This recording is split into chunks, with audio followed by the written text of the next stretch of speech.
let's talk about your actual writing and developing a strong argument. This kind of comes on the heels of after having graded your synthesis essays, which your synthesis essay really is an argument essay in which you have to incorporate sources. So there's a lot of similarities to both the synthesis essay and the argument essay. So this will kind of have a double effect for you guys. And I hope you really pay attention and apply some of these tools that I give you because it will help you write in the future. So here are your objectives. Really, I want to focus on creating a strong thesis statement, really the anchor of your essay, not only because you get 1 point, which is 1/6 of your essay score from this, but also because it'll really be the thing that brings your whole essay together. And so if you have a strong one, your whole argument will be good. And also developing your line of reasoning through good claims and having strong evidence. And we'll talk a little bit both about evidence from the synthesis essay and also evidence that you ought to be compiling for the argument essay. And lastly, thinking about the language that you're using in order to communicate your argument, because we'll talk a little bit more about it, but I just see that you really could hone your language and really focus on kind of touching it all up in order to be more effective in what you're trying to say. So first, let's talk about the prompt. Understand the prompt. And I put a little exclamation mark at the end here. I know it's cut off, but we really need to understand the prompt. And so this is the prompt that was from the synthesis essay. Notice the key here is develop your position on whether college is worth its cost. That's the prompt. The prompt is asking you, if you had to change it into a question, is college worth its cost? And so your thesis needs to answer that question. Is it worth the cost? So your thesis has to incorporate some financial aspect that attending college is worth it in the end. And so here's a good example that I found. Although college tuition may be a stretch financially for certain people, college overall is worth the cost because, and I really like how this student offered the 3 examples in which he or she will develop the line of reasoning. And that kind of gives the reader an understanding of how the argument will develop. And I think that's really good. You don't have to do that, but it is really helpful for the reader. And so you see right there, the crux is college overall is worth the cost. That is the position that this student is going to develop. Now look at the second one. This is off topic and did not earn the point for thesis, and you'll see why. College is a unique experience where everyone is going through similar experiences at the same time in the same place. With an increasing amount of affordable options to get into college, it is crucial that students go to college to grow into capable adults and citizens and to earn more money later in life. Now there is a position there. The position is, it is crucial that students go to college. Now that is a perfectly fine position. However, it does not address the prompt at hand because it's not addressing, is college worth it? The student simply said that it's crucial that students go to college. That doesn't tell me that the student understands the prompt of, is it worth the cost? Okay, and so for your argument essay, for your synthesis essay, you really need to be able to understand what the prompt is asking and develop a thesis that adequately responds to the prompt. Now, this should be easy because it's built right in there.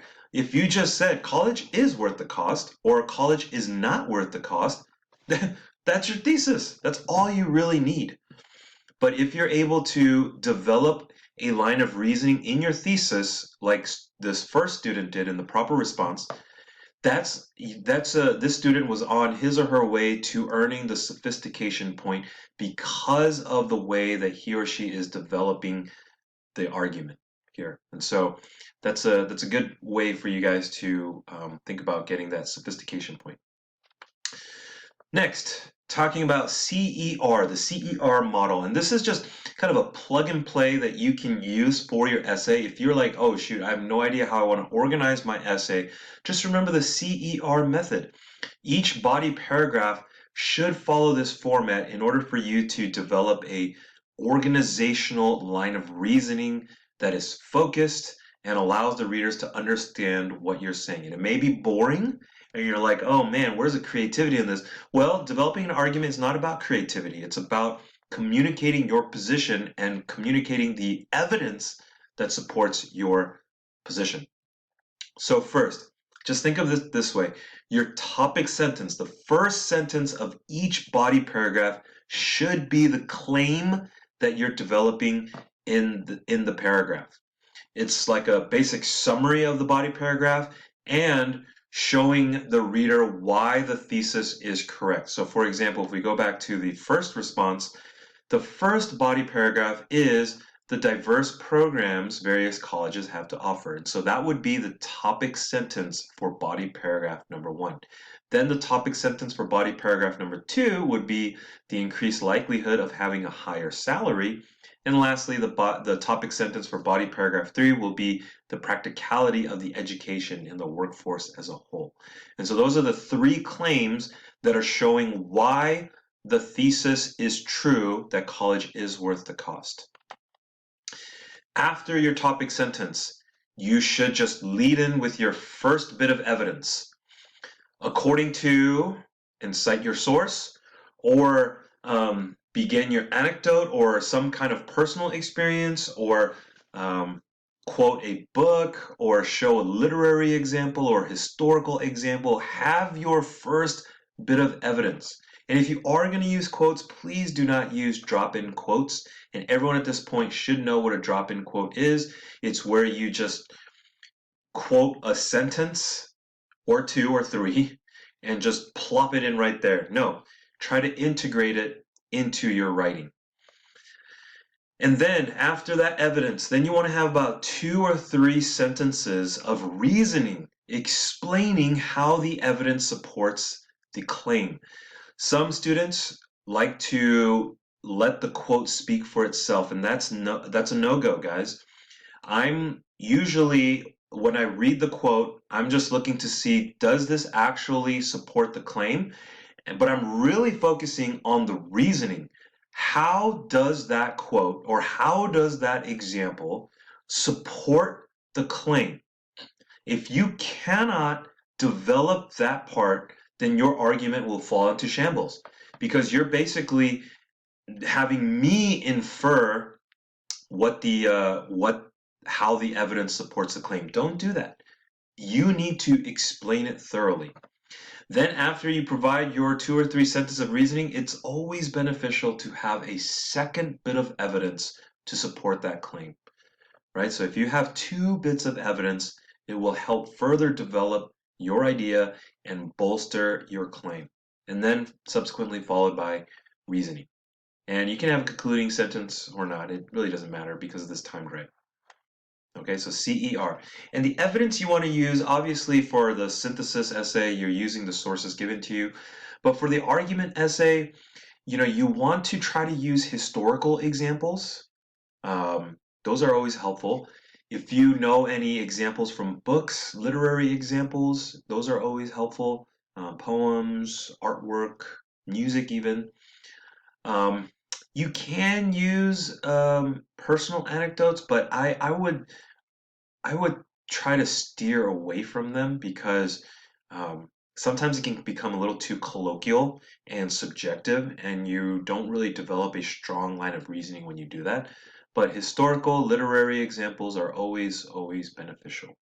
And just think of some like universal examples. Like you can always somehow incorporate Abraham Lincoln, Martin Luther King Jr., some of these historical figures that are kind of transcendent, are always useful bits of examples and evidence. Lastly, here are some ways that you can kind of make your writing a little bit more professional. And automatically when I read colloquial writing, it's hard for me to think about giving that student the point for sophistication, because a way to earn that sophistication point is based on your strong grasp of the language and developing your idea through a sophisticated use of language. And so I'll just say, avoid first and second person pronouns, guys. When I read you, I'm feeling almost like an attack on me. Like, I know you're meaning the proverbial you, but as a reader, and especially if you're building an argument, when you use you, you are pointing to the reader. So don't do that. Don't use first and second person pronouns. And also integrate your quotes. You want a person's argument to be a part of yours, and so do that with your writing as well. And don't use colloquial writing. Don't use idioms, euphemisms, slangs. And it's not just the way you spell words, but really words that you use in everyday language and idioms. Like, instead of dying, you say kick the bucket, or, bang for the buck. Those type of idioms, just avoid them. It makes it too informal and too colloquial. And don't use rhetorical questions, because rhetorical questions are often used to kind of make the reader feel, I don't want to say dumb, but really make the reader go, oh gosh, kind of shock the reader. And so when you use rhetorical questions, you're making the reader feel that way, and there can be kind of this antagonizing reaction to it. So don't use rhetorical questions. Also, specify your language by avoiding vague general statements. And the big one that a lot of students use is some people think or many believe. It's like, well, who?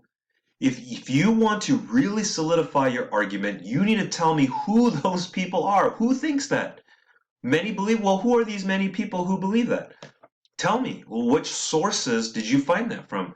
You could cite a study from Harvard or an article from the New York Times. Be specific. Who believes that? And also stay on topic. And this is where really having a strong thesis statement can help. Because I see a lot of students sometimes diving into other aspects of the prompt that aren't necessarily part of the prompt. But your mind wanders when you write, and so stay focused, stay on topic. And if you really want to try to get that sophistication point for row C, one way to do that, especially in the argument essay, is to explore those counter arguments, to think, okay, well, how will the other side view this, and speak into and acknowledge the counter arguments that are there, and explain a refutation or a rebuttal as to why that position is incorrect. And if you can do that, if you do that well by having evidence to support, the rebuttal to the counter argument, wow, that will be a really, really strong essay.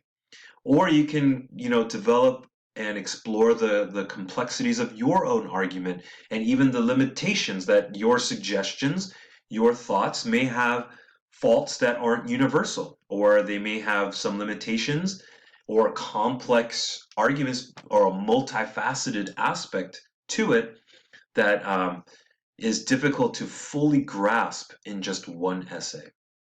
Okay, so all these things, if you're able to implement it, I know it comes with a lot of practice, and believe me, we'll be doing a lot more. But if you are able to kind of do all these things, have a strong thesis statement, utilize the CER method in your body paragraphs, and kind of avoid some of these writing blunders, to be blunt, it can really help solidify the development of your argument. Okay, so good luck. Try to implement these in your writing, and do the best you can.